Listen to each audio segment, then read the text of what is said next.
Jackson, it Ant is Middleton. great to see you, mate. Thank you, Ant. Really good to Thank see you. you Well, for last having me. time we met, it was on completely different circumstances. Do not It treat was. this as the mirror room. This is not an interrogation room. Oh, well, thank you for having me. You say the last time I saw you were under different circumstances, but we actually bumped into each other in sunny actually. Marbella. Yes, we did. Twice yeah. by coincidence. And That was a couple of months ago, right? that would have been in July. Yeah. I was there with my girlfriend Kai, and it was actually such a good trip. I think the second time I saw you, lots of people having fun, Yeah. and it was just like cool to see you smiling and happy because people are so used to probably seeing you really serious all the time. So it's cool to like see both sides, like you're human. Yeah. Which is good. I am human. I'm not a cyborg, Jackson. I'm not a No, it's cyborg. great. But we've spoken quite a lot over the last few months, and there's one thing that really jumped out on me when you said there's two things that have really shaped your life in two moments, two situations, or two experiences that have really shaped who you are and your life over the past few years. Do you mind sharing what those two incidents are? Of course, I feel like I grew up very lucky. I was very lucky to have the life I got to live, and very, very grateful for everything. But there's two big sort of, if I look at the timeline of my life, there's two big standout moments that sort of changed my life forever. The first being when I went on your show, because that just completely changed my whole perception of life and realised, holy shit, this is what it feels like to be really freezing cold or completely out of the comfort zone. And then the second one, obviously, when Dad passed away. But they're the two massive key moments in my life that sort of just made me look at life a little bit differently, made me reflect a lot, made me go into the think and just actually go, who am I? But yeah, I'd love to get into the SAS because that was one of the best experiences of my life. Yeah, let's go chronologically, definitely. So first series of SAS Australia.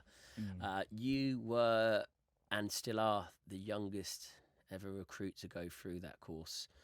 And I don't think people realise,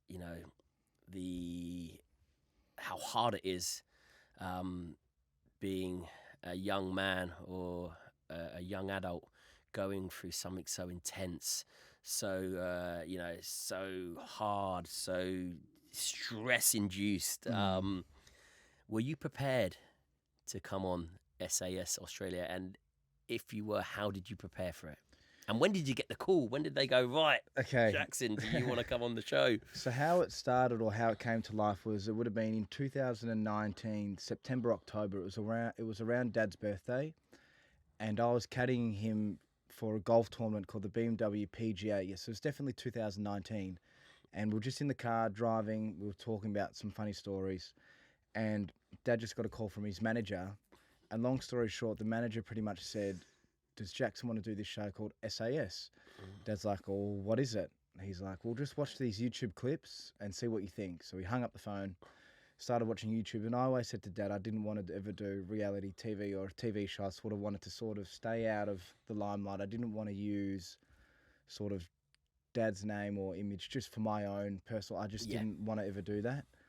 And so when we started watching these clips, Dad was like I think there was a 10-minute compilation on YouTube. It had a few million views, and it was just lots of you just yelling and yelling and yelling and yelling.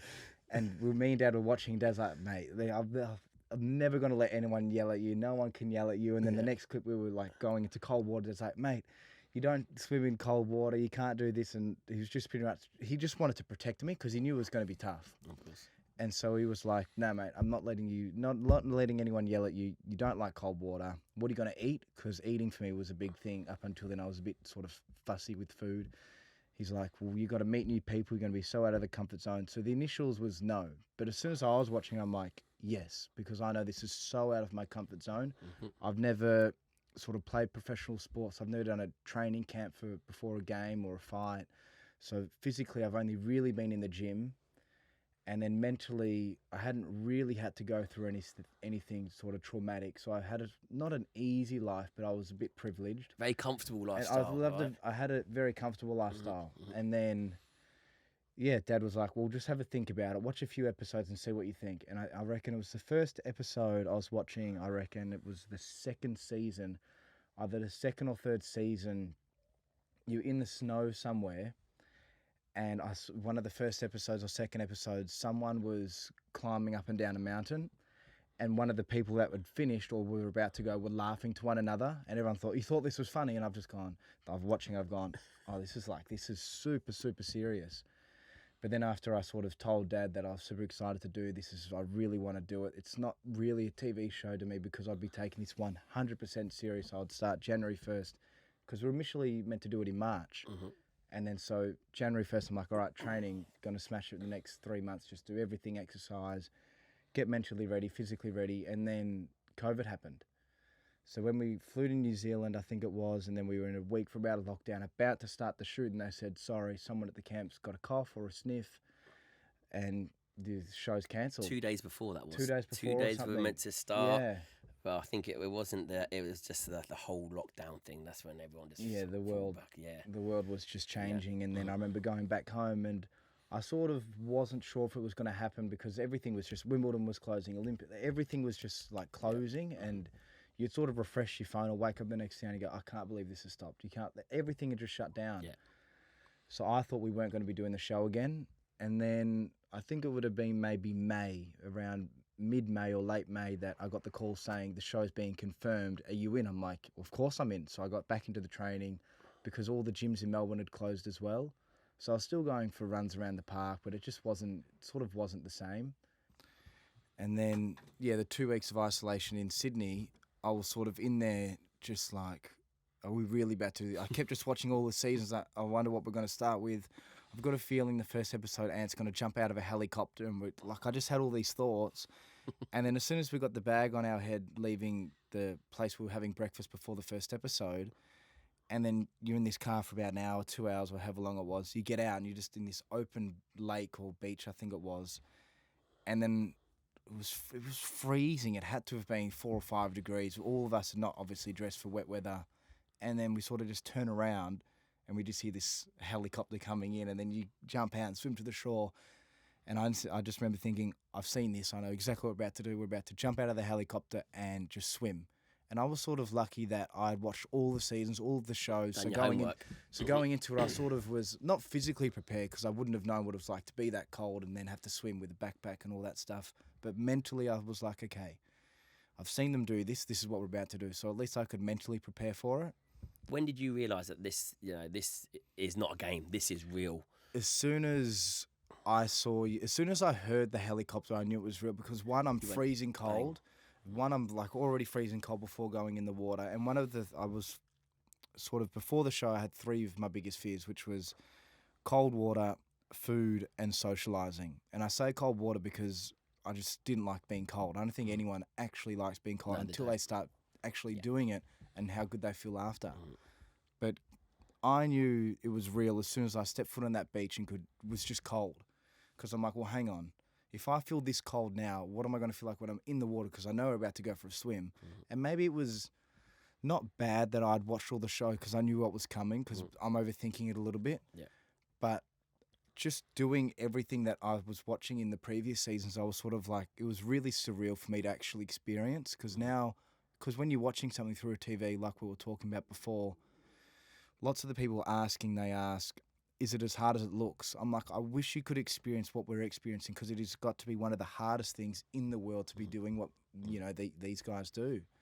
And so as soon as my head hit the water and everyone's sort of looking, waiting for me to make it to the shore, I'm just like, oh, you just got to make it. Just make it there. Just make it there. Make it there.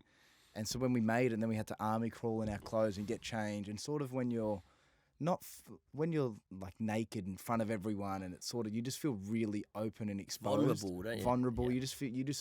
It's a weird feeling unless you like being naked. So I was like, this feels weird. I'm uncomfortable. And then when you put your clothes back on, it's like, okay, army crawl. And then we were doing all these things on the beach right next to them. For the people that didn't know where we're filming it in Jindabyne, which is the snowy mountains in Australia, which is probably the coldest place in Australia. Well, all the lakes are glacier water. They're all. It all comes off the mountains. It's cold. It was. Think of cold, and then it was cold. It was. And then so I reckon it was real for me actually, as soon as I was on the beach. But even doing the 2 weeks of lockdown before and the training for it, I knew what I was training for because I'd watched it. Mentally, I was prepared. Physically, I thought I'd be prepared because I'd done all the training I could have done, but my body had never experienced what it would be like to actually, okay, this is your environment. You're freezing cold. You've got no food in your system.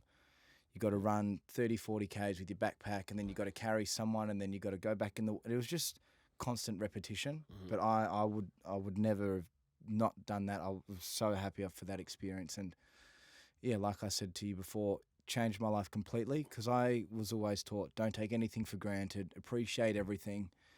And until that show, I thought I did that. But then as soon as you get back from the base camp, or when you get back to base camp and you're trying to get warm, or you just want to look to someone to talk to, or you want to go to the pantry to eat some food or drink some water, none of those luxuries are there instantly for you. You have to go and either get it or you simply just don't have it. Phone, you can't check your phone. There was just complete nothing. And when you're relying on, like you just said, you hit it there, you're looking to other people. Yeah, you realise actually we need each other. You're surviving off the bare basics. You're grateful to have somewhere to sleep. You're grateful that you've got a bit of food. You're grateful that you've got a bit of water.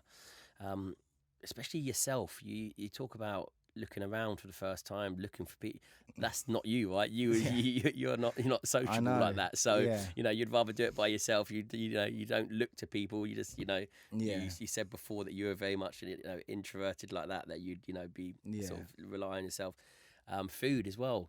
You had to. You grew up and with not food issues, but you would only eat certain things, right? Yeah. I don't think it was sort of. I was happy eating these foods. I felt good. I felt healthy, and that's what I liked. And that's what I liked. So what was it like when you first got into the pantry and we call it the gallery, the food gallery, and you saw this slop? Well, I think the first when we got back, because we were all really cold, I think the first meal we had was tomato soup. I remember each morning it was 1 scoop or 1.5 scoops of porridge with 1 hard-boiled egg. After lunch or for lunch, it was either a hot soup to warm your body up, and then for dinner it was like a little bit of protein, but that was it. But I remember the first meal, I think it was tomato soup. I'd never had soup before. So going in there, I'm like, oh. Never had soup before. I had never had most of the foods up until on that show. So when I was looking at the tomato soup, I've gone, oh. And at the start of the week, we got given a bag of nuts, and that was what we had to ration out until we're on for the whole entirety of the show. Right. And so when I saw the tomato soup, I'm like, oh, I couldn't just go back and eat all the nuts, could I? And then I'm thinking, how it can't be that bad. So then I started eating it, and it actually just tasted like tin spaghetti sauce. If that, have you had tin spaghetti before? It tasted like just the sauce of the tin spaghetti. So I ended up having it, and I think I had an apple, and I actually felt really good. And then I'm not sure what we did after that, but just... And the boiled egg as well. You'd eaten eggs before. Yeah, I love eggs, but yeah, it just as a hard-boiled egg, it just felt a bit funny ripping off the shell. Yeah, exactly, And to some people, this probably sounds so bizarre because to them, it's probably what they've been doing their whole life. But to me, it just little things like food, I was so out of my comfort zone. But that was, I think, why I grew so much, because then as soon as I got off the show, I started eating new foods. I started trying new foods. And now, I'm eating the same. Again, I've gone back to being simple, but at least it's healthy. It's just steak, eggs. I try and keep bread and stuff to a minimum, but just a bit of fruit. And when you say it's taking you eat anything now, you wouldn't be worried about eating out with a friend or going to a restaurant now, where before you'd go, well, I'm not going there because they haven't got food. I can't. Yeah, exactly. I can't eat. So talk about not only different foods, but being sociable as well, because they come hand in hand now. Well, one thing that me and Dad used to do all the time was whenever we'd go to functions, because he always wanted me to eat, he's like, mate, just eat a steak. If you can eat a steak, you can eat anywhere. If you can eat steak and pasta, you're good.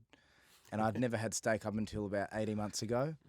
So then whenever we'd be at function or at weddings or a sort of event where there's pre-made food, he would, I don't know how he would organise it, but he would already message people. So when everyone else's food had come, they got the steak or the chicken. Our food would be 2 pasta bologneses or spaghetti bolognese, and the whole rest of the table just goes, well, how have you organised this? And it was just those little things that make me look back on and just laugh, because it was like, oh, if me and Dad could just eat normal food, we would be fine. But it's so funny that we sort of didn't, and that's why we had to. Why for me as well, I was out of my comfort zone with food. But yeah, it's just like the little things: food, water, sleeping, the sleeping arrangements on the show. And does that give you a huge appreciation of life? Really, it makes you realise. Well, that's why ever since I'll keep saying it changed my life. as soon as I came out of the show, and I think I did 1 or 2 nights in Sydney just to recuperate and then drive back to Melbourne. On my way back to Melbourne, I'm not even kidding. I'm like, this is what life's about. Like, this is real life. This is a new experience, meeting new people, doing something so out of my comfort zone, proving myself wrong. I thought I would only get a certain amount of days, and I think I doubled it. I thought I was going to get maybe 2.5, 3 or 4 days. I ended up getting 8.5 days, which I'm super proud of. And then, yeah, just driving home, I'm like, I'd want to be able to experience that all the time. Like this feeling of just so naturally high that after everything that was hard that I just did, that's actually why I feel so good. And do you think you had a fear of the unknown, or fear of what other people might think? The fear of, you certainly didn't have the fear of failure because you took this on. But was it the fear of the unknown, do you think? Or I think, do you mean the 3 fears that I was fearing? Yeah, so I think fearing of the socialising is I've had the same 2 best friends my whole life. I was lucky that I met them when I was 3 years old at school, and my whole life I've always had the same 2 best friends. Obviously, mum, dad, my sisters, and close friends and family. I've always had the same small circle, and then so once I had to go into that environment and introduce myself and meet new people and ask for help, I was like, oh. Wow, I don't think people realise that that's such a huge step when you've grown up like that. To most people that's just natural. Yeah, you meet people at school, but I suppose being who you were and your father being who you was. Of course you have to. I understand why your father was protective, because I'm the same with my children, because the media, you protect them from the media that can write what they want. You protect them from from the people who have who probably socialise with your dad, but have not for the right reasons, if not for the right intentions. So there's this whole sort of force field around you, right? Yeah. And all of a sudden it's let down, whoosh, and no wonder your dad was worried for you. But you were like, hey, Dad, I want to get out there, I want to stand on my own 2 feet. And so you went from that force field being let down to being completely exposed to vulnerability, to your weaknesses. We expose everything on that course to you having to socialise, make new friends, or at least survive in that environment in order to get through each day. Food, I don't think people realise the personal battles that you go through during that course. And what was so fascinating about you is I could see that straight away. I could see that you were, there was, you weren't too sociable. I could see that you were, even though you were embracing it, which I think really helped, because you embraced that moment. You embraced, you're almost embracing the uncomfortable, because you've been so comfortable. I think it was so the opposite for you, that you were like, I'm going to completely surrender myself to the course. I'm going to completely embrace it. I think that's what really worked with you. But I saw a change, and this is why I still do the course, Jackson, because with you change very lives. few people, you change lives. Well, I see it in the moment. Do you know what I mean? I see it live time. I see it real time. And with you, I can remember when you VW'd on the hill, and I said, just get to the summit. This is your finish line. Get to that, because it was like I remember that the only thing going on to that show that I knew I was going to be at a complete disadvantage, or the worst at compared to everyone else, would be the running. I knew I could go into cold water. I could face my fears with that. I would eat the food if I had to. I'd swim in the cold water. I could do anything. I just, for some reason, I just can't run. I just don't like it. I'm really bad at it. But I kept trying, and then when I was so far behind, and I knew before we did it, whoever was coming last was going to VW. I just said, look, I'm just going to get to the highest point of the mountain. I know it's inevitable what's going to happen, but I'm going to VW. But I'd like to just be on top of that mountain to say that's what I did. And it was one of those moments where I remember it clearly as well, being there. And I remember running down the hill to catch the other people up, and it just put a smile on my face. I thought, that young man has turned, in my eyes, from a boy into a man. And it's those rewarding moments. And then obviously you go, right, I like to think that I've given people the tools to use, but you took the tools from that and you've just used them, right? You were, like you said, the moment you got back, this is life. This is what. How did that progress through and did your dad see a change? Did your siblings see a change in you? Well, my family. Well, just going back to the first thing you just said. One thing I noticed that definitely changed was, as soon as I went back into the gym, it was maybe like 2 or 3 weeks after the show, and I was just doing a flat bench press. I've gone, all I'm doing is going my arms from here to here, because I was just relating it to what I just had to do. So I'm like, hang on, what this is so easy compared to, I just had, someone that was 110 kilos on my back and had to run through the sand and then link arms with someone in the ocean for 2-3 hours. So now just sitting down in the gym, I'm so lucky to be here. Like, I'm so lucky to just be at the gym and just be able to lift weights. I feel so good. And I think my body recognized that I'd just gone through something so tough. So when I was coming into the gym, it sort of wanted to transform. It wanted to change. Like, I could feel myself just getting stronger physically and mentally. You always wanted to make things hard for yourself, right? Yeah. Because you knew how much you grew when you were uncomfortable, and you're like, Yeah. I always say there's no growth in comfort. Yeah. So when I'm like, it's the worst drug in the world, the when comfort you feel drug. like that, you're in the bit and you're like, well, this is really, really comfortable. This is actually the easy option, and there's no personal growth with ease. Yeah. I've got to. I So that's a agree. great mindset to have, right? And so that's why it's just those little things like the gym that I just felt really. I reckon it just made me really present. Honestly, one thing from the show is more than appreciation for food and water and mates and a bed. I've just become really present. Like, I've noticed with my girlfriend when we're away sometimes now, we're so present that we're not actually even taking photos of like anything, and we're not taking any selfies. And that's In just the because moment. since that show, I'm really here. Like us now, I'm really here. And especially, obviously, since Dad passed away too, it's just amplified that. And I think ever since the show and since Dad, it's just everything else is just fluff. And now it's just right here, right now, because this is what's important. I'm gonna quickly read out Yeah. a couple of messages that your dad sent me, which I haven't shared with you, and I need to share these ones with you. And I think, because your dad, I'm doing this because your dad was so proud of you, and I think that you need to hear it. If you talk to anyone about him, what was he most proud of, or anything, he always would just say his kids. Like, one thing especially, because there's now lots of content to watch from him. You've got his documentary, you've got his book, and especially since the State Memorial, everyone just got to see the side of him that we knew and we saw every day, because everyone saw Shane Warne, but then no one actually saw the dad, Shane Warne, or the mate, Shane Warne. Yeah. So it was really cool for people to see, because everyone realised, wow, he really, really, really loved his kids, and we're like, he was the best dad I could have ever asked for. Yeah, I was privileged enough to strike up a couple of year relationship with your dad. Yeah. And but this is how it all started. Yeah. But hello, Anthony.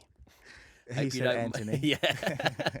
Hope you don't mind me dropping you a message and saying hi.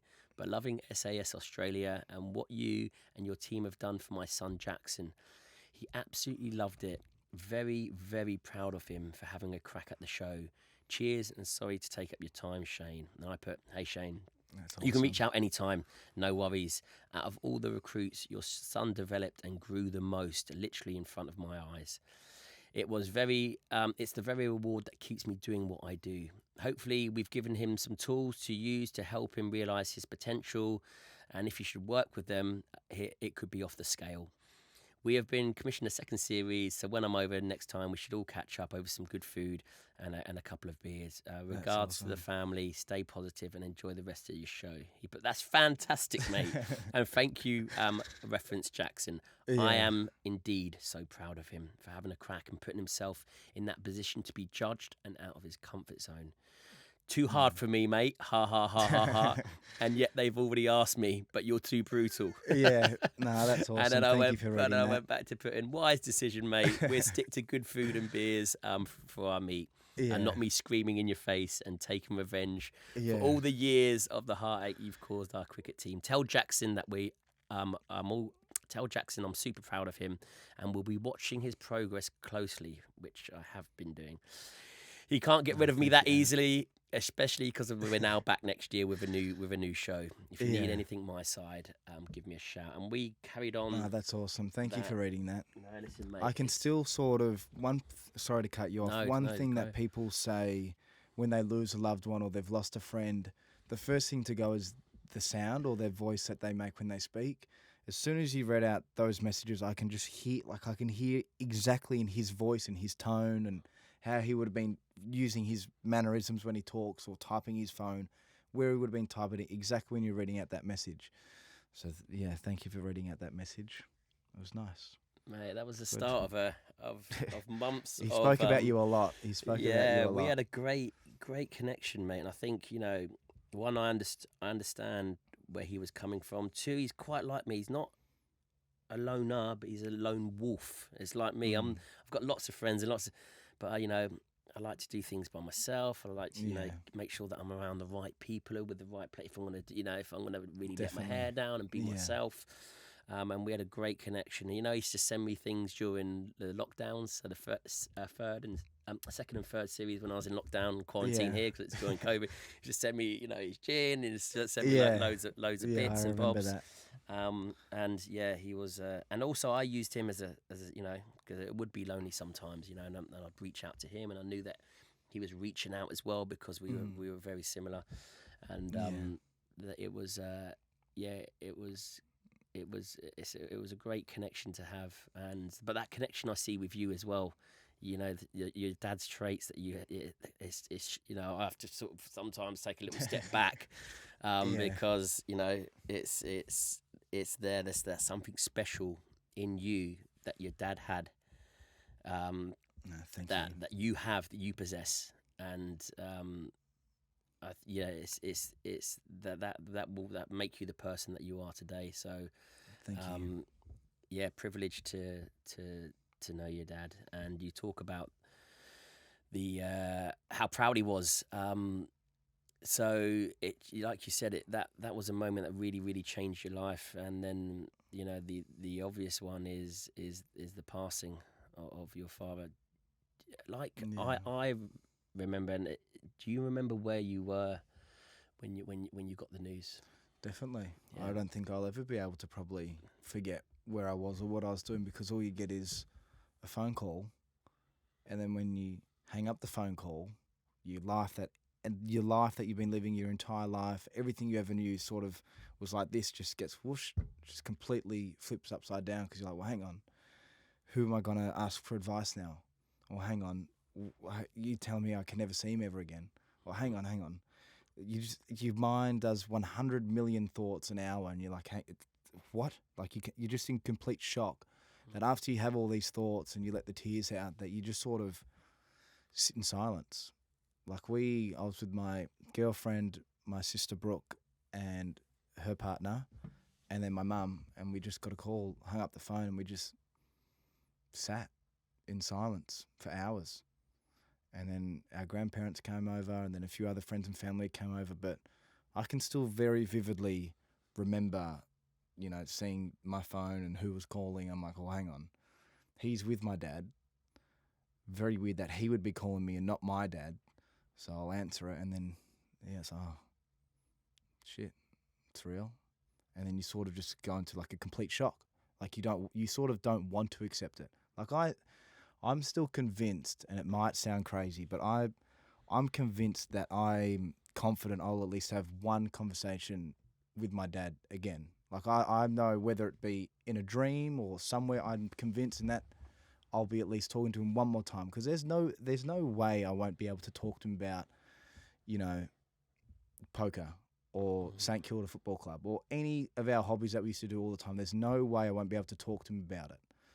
And I could probably I can tell you about a dream that might sound bizarre, but it would have been maybe 2 weeks or 2.5 weeks after Dad passed, and I was driving my car, he was driving his car, and we used to not race. We used to just drive next to each other and race.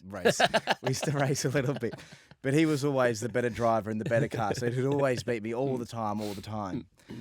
And this dream I had was I was just driving my car, he was driving his car. We're both looking at each other left and right and driving.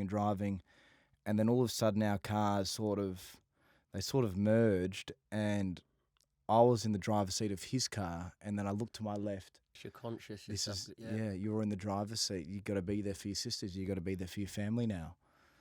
But that's just one thing. There's been hundreds of things that have happened since March.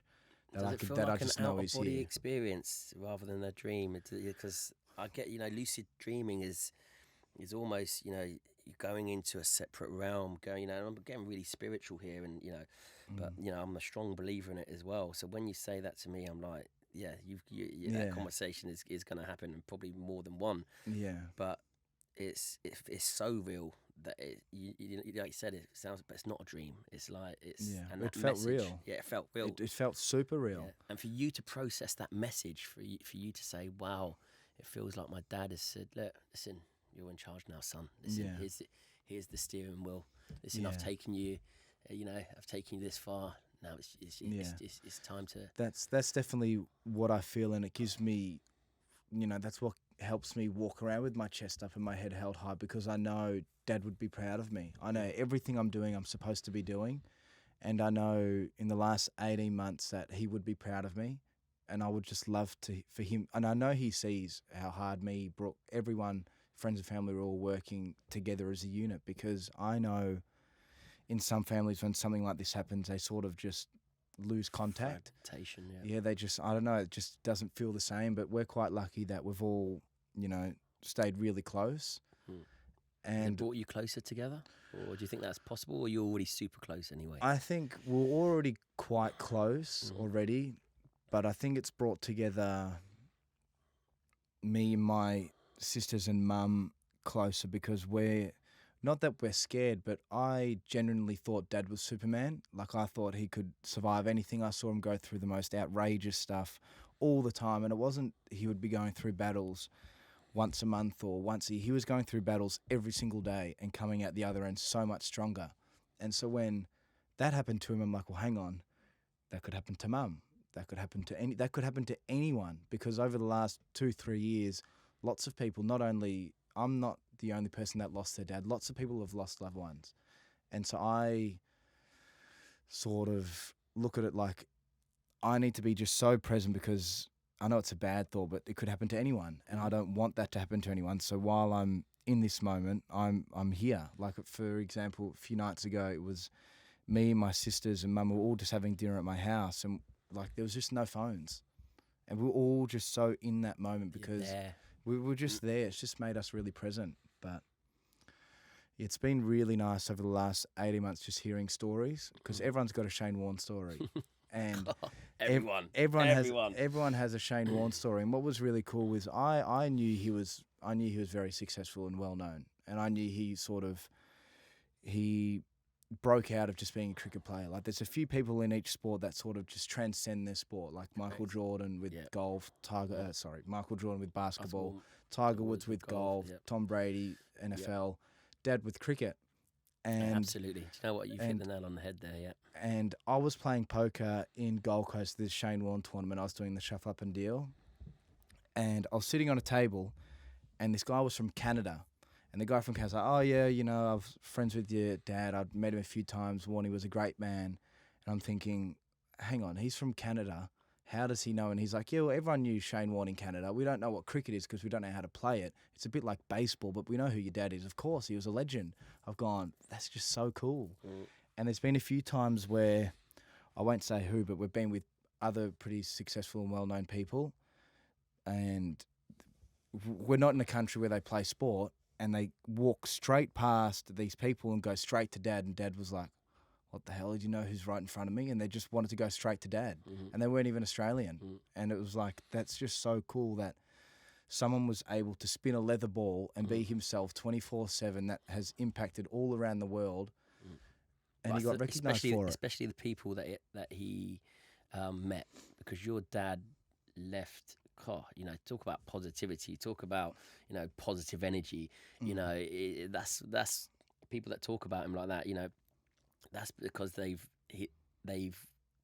had something positive, from your dad. Yeah, not that they can, they can spin a level ball, and he's a great cricketer, but it's his persona, it's his personality, it's his energy. His energy, you could reach through a TV set.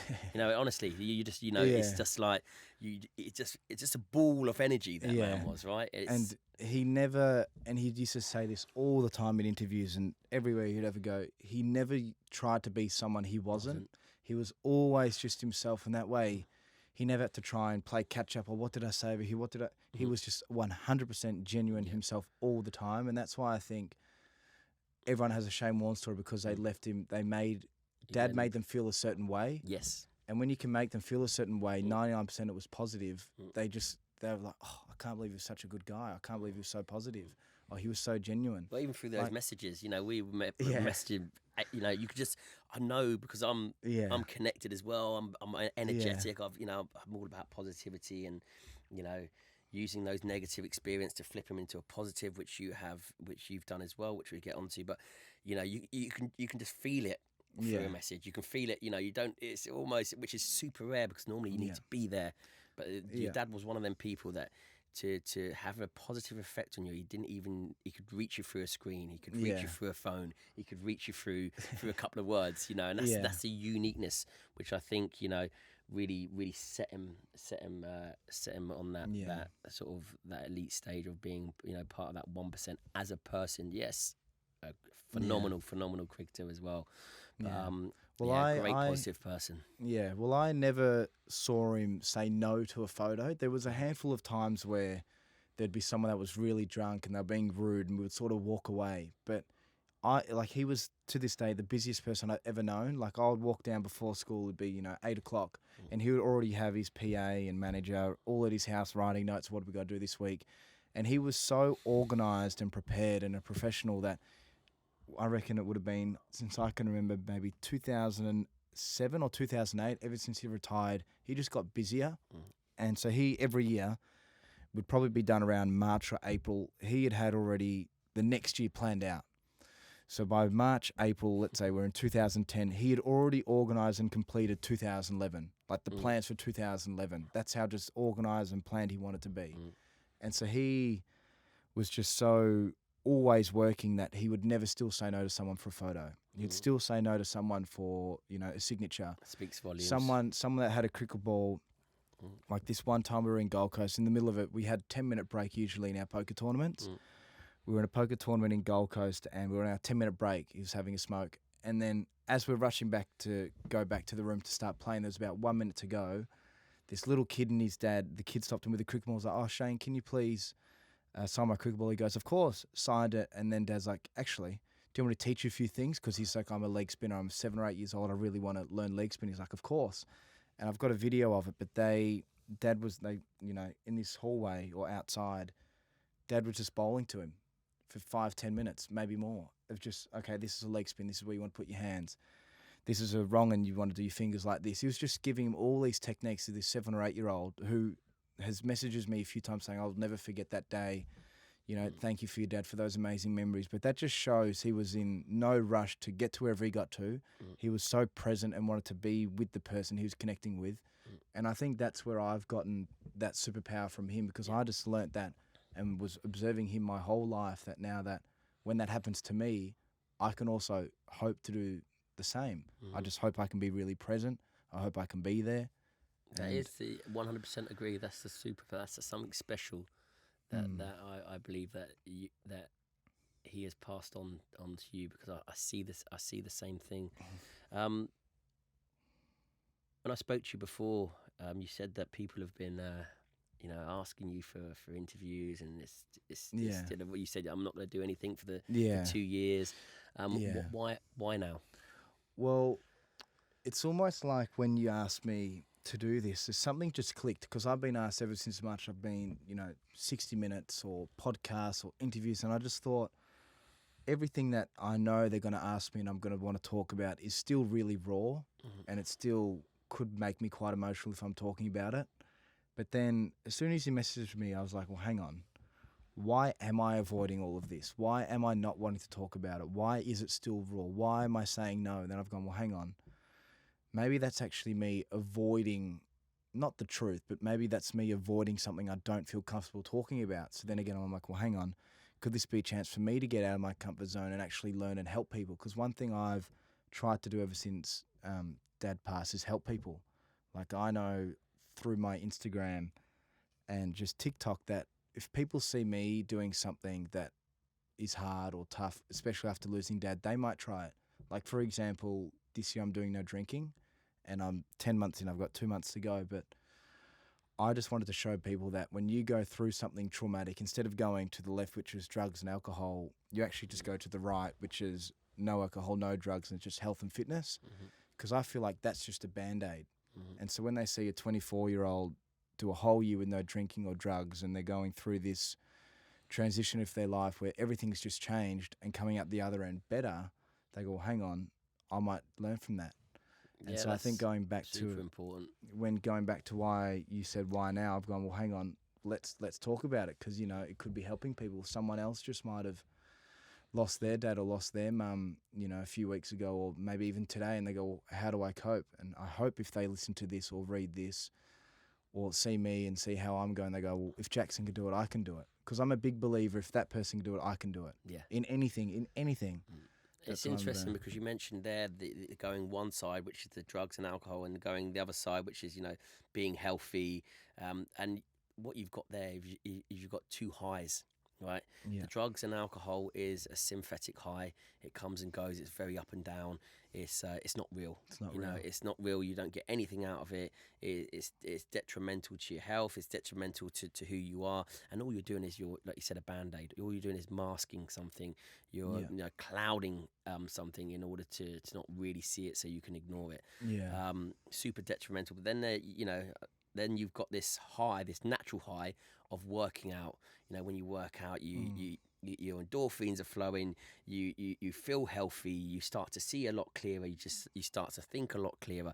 Those are the natural highs that are a lot harder to work for and to get, but the rewards are amazing, right? Yeah. So, and this is what I want the listeners to realise. You know, what you just said without even realising that you got two highs there. The synthetic ones aren't real.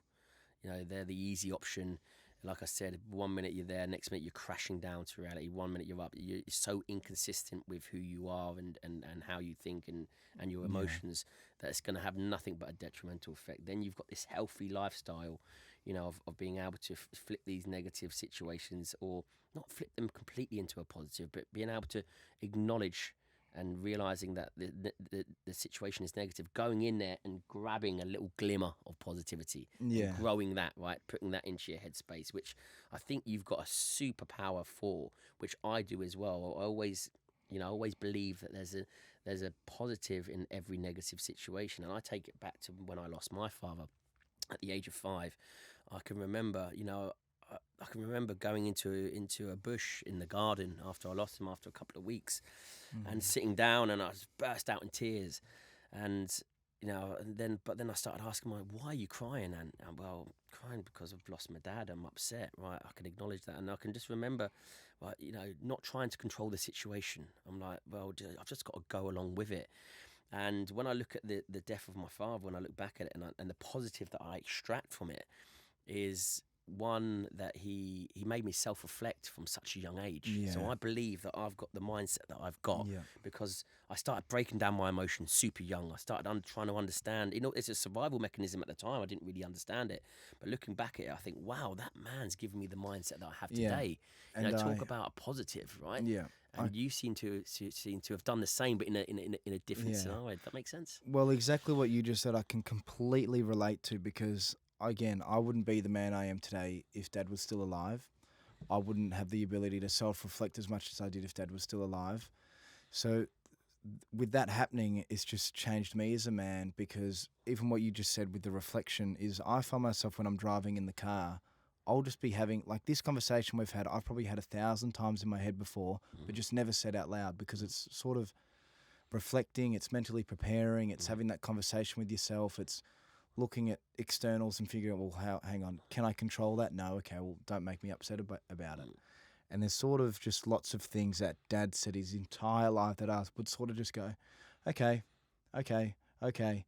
And then as soon as you actually start looking back at them, you go, wow, he was so right. It was almost like everything he was saying was just so right. Even the little things of, I can still remember this one, he always wanted me to have a clean car. Like, he just wanted me to have a clean car all the time.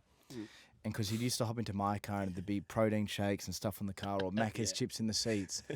That one thing that he just says, like, just clean your car, because then every time you hop into your car, you're going to have clear thoughts, you're going to have a clear mind, you're not going to have to worry about clutter and all this stuff. And I sort of ignored it. And then when I actually started doing it, I'm like, he's so right.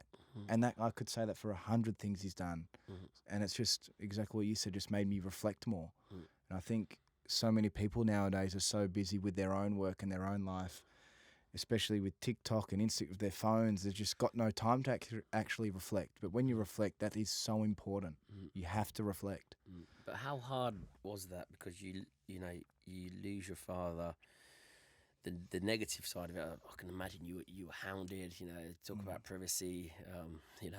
Does that really exist? Yeah. It's Well, how hard was it to deal with that side of things? Well, I know when we got the phone call that night, it would have been maybe 6 o'clock or 6:30 a.m. There was knocks on our doors. Like, it hadn't even been 12 hours because I think we got the call maybe 10, 11 o'clock at night.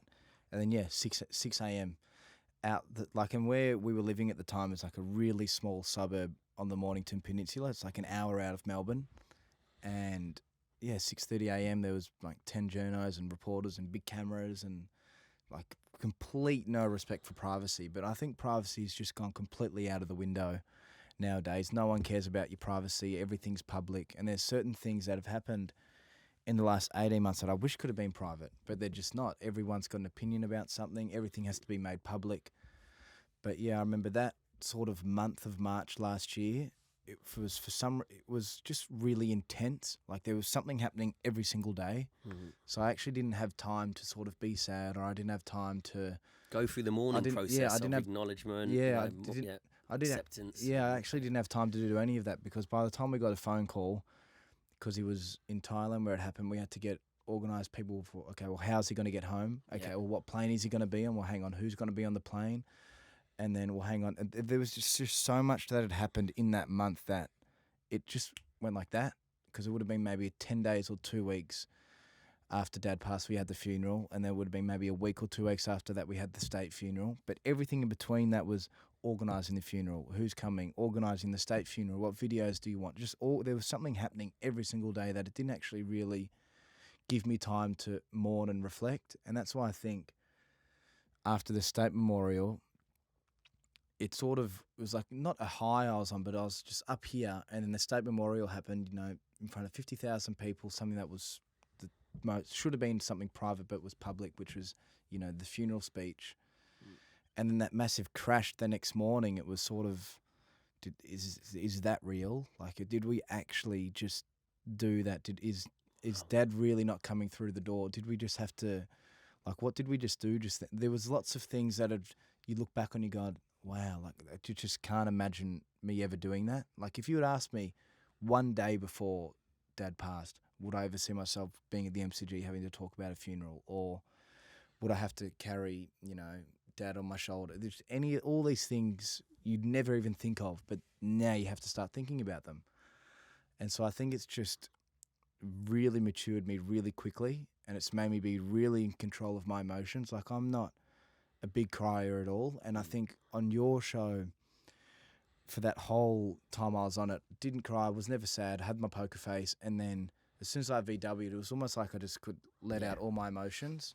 And I reckon similar thing happened in March, where got the phone call, had a few tears, and then sort of just had never come back. No more crying, no more. It was just, I was sort of identified that I was sad, but okay, I can't change what's happened. And so just, I think it just ages you really, well, not ages you really quickly, but matures you really quickly, because it sort of forces you to step up. It forces you to, and it just, everything that I used to find fun wasn't really as fun. Like, for example, poker used to be me and Dad's biggest hobby. We used to travel all around the world and play.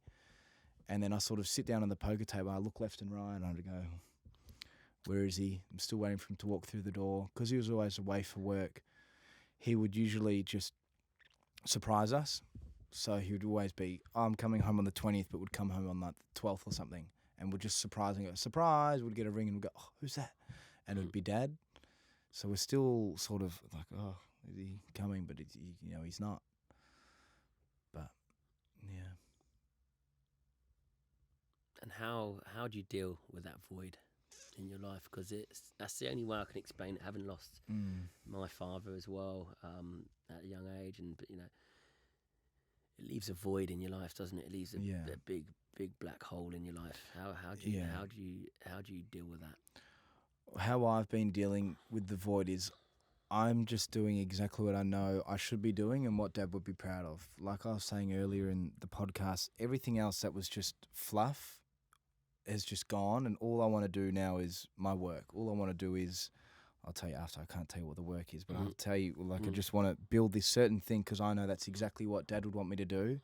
It's all me and Dad ever spoke about. And work on myself. But I know everything I'm doing, I'm supposed to be doing, and he'd be proud of. And I think that's why, that's what's filling the void, is because I'm still playing the poker tournaments we'd still play.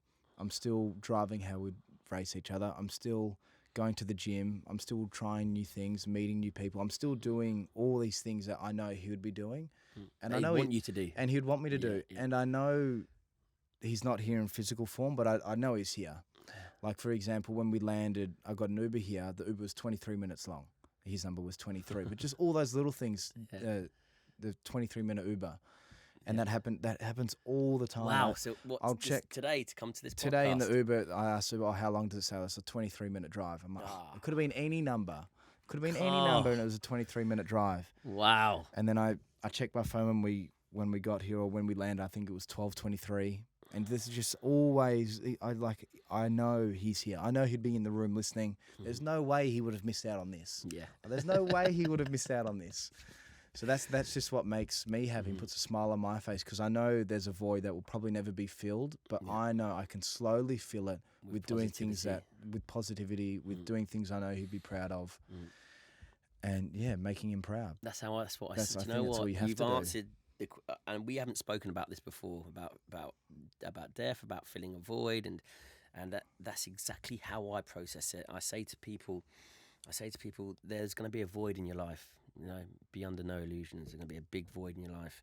However, if you leave that black hole unattended, it's going to get deeper and it's going to get darker. And guess what you're going to do? You're going to stumble around it, and you're always going to fall down to the bottom of it. Okay, and you're going to crawl your way up, and you're going to avoid it again. I said, you've got to acknowledge that void is there, and then fill it with memories, fill it with positive. I said, you never fill the void completely, but you'll fill it to a point where you'll be able to tread on it. Exactly. You'll be able to enter it with a smile on your face, right? Well, walk around and go, that's my dad would want me to do that. That's exactly what I want to do. Actually, I'm doing this for myself. This is how he used to think. This is how, and fill that void where you can. It's not somewhere that you think, oh, I can't go. That is like that. I'm not restricted in any means. I can go in any direction I want, knowing that if I go in there, well, listen, I'm just going to keep filling it up. Boom, boom, boom. It's somewhere where you want to make, you want to accept and you want to make comfortable, because if you ignore that, then especially when you pass it on to your siblings, to your mum, it's like no. We need to fill this with the positivity, and this is what I'm going to do for my dad and for myself. Exactly. And I think that's and you sort of came around exactly the same answer as that. You just got to go, right, listen, it's out of my control. But what I can do is fill that void and make it my space, make it my make it a nice space to go in. Yeah, and I'm really lucky because I got to have the greatest dad ever for 23 years of my life, and I just know that not a lot of people are lucky like that. Like I know you said you lost your dad at 5. Some people don't even have a dad, or some people lost their dad. There's just so many circumstances that are shit, and so I'm lucky that I got to spend a lot of life with him, because he lived a massive life. He lived 2 lives, and he used to say 10 lives. He lived 100 lives. It's amazing what he's achieved in such a long time. And he always used to say, I want to try and get it word for word, but he always used to say, people think life's short, but if you do it properly, once is enough. It was something very similar to like that, and it's so true. It's so true, because he lived 100 lifetimes in one, and he said that in all of his books, in his documentaries, and so I'm just so lucky that he got to live that life, because he earned it. He deserves it. And so many people think that, whatever they think of him, I just hope that once you watch his documentary or read his book or watch the State Memorial, you've got so much content of him to actually make up your own decision of who he was. And I'm just super proud of him. And I know exactly what you were just saying before, that void that you feel, you just have to make him proud. I think that's the only thing you can do. I know I would be doing him a disservice if I just lived at home and did nothing and stopped Bang. going to the gym and was eating shit and was just being negative and playing games. Like, I Yeah. know that would be a disservice to all of his hard work and everything that he ever encouraged me to do. Like, I know, again, that I can walk around my chest high and my chin up and smile because I know exactly what I'm supposed to be doing is what I'm doing, and that And by making him proud, it's making you a better person. Right? Exactly. It's keeping you on your toes. It's making sure you don't take your eye off the ball. It's making sure you don't internally and externally abuse yourself. It's Exactly. it's like, right, I've got a huge responsibility here. Yeah. You know, the gifts that this man has passed me, the knowledge, the mindset, Everything. the emotional. Listen, I've just got to amplify that now. I've Exactly. got to grow. You know, like you said about the disservice. Well, actually, do you know what? I'm going to pass. And guess what you're going to do? You're going to pass that on to your children. Exactly. It's a constant work in progress, right? Yeah. Well, that's why everything that Dad made me feel when I was around with him, I'm trying my absolute hardest to make my girlfriend feel like that, and also my friends. Like, I know whenever people were out with my dad or I was out with Dad, everyone sort of felt invincible. Like, we all felt safe. We all knew we were going to have the best time. We all knew that everything was okay. And so I would just love for my friends, because I learnt that from him, because there was a few things he showed me and taught me that now I'm doing to my friends. And it's the most bizarre thing ever, but I'll just be lying in bed or driving the car and I find myself doing the exact same thing as what Dad was doing, or I'd be typing a message like that message that you read out that he sent. I'm like, that sounds so identical to the messages I send people for the first time when I'm reaching out to him. Like, so it's just all those little things that sort of, I think he lives through me as well, because it was so weird when you read out his message, because it's exactly what I would send a message for the first time. Yeah. So I feel everything he's taught me, I'm still slowly learning. But I know he wouldn't want me to be sad. Like, the last thing he would want me to be would be to be sad. And he'd want you to be you as well. And he'd want me to be I've me. had the privilege of meeting you first. So I see you as Jackson Warne and what you're capable of and the special traits that you possess. And having, spoken with your dad for a while as well, I can see, I know him for who he is, and he's a great cricket player that he was, and the energy. But what I merged together is the likeliness, is the attributes that you share together, the special emotions you share together. Yeah. The energy that you share. But I see you as two separate individuals, but you can. I know that that you've come from the same blade. That makes sense, which I think is really really nice. No, it's because you are you're so unique to you, and it's great that you take on your dad's stuff and take the inspiration but you make it part of your being, part of Jackson Warne, right? Where and I made the point of doing that when I met you on SAS. I was a huge fan of your dad's anyway.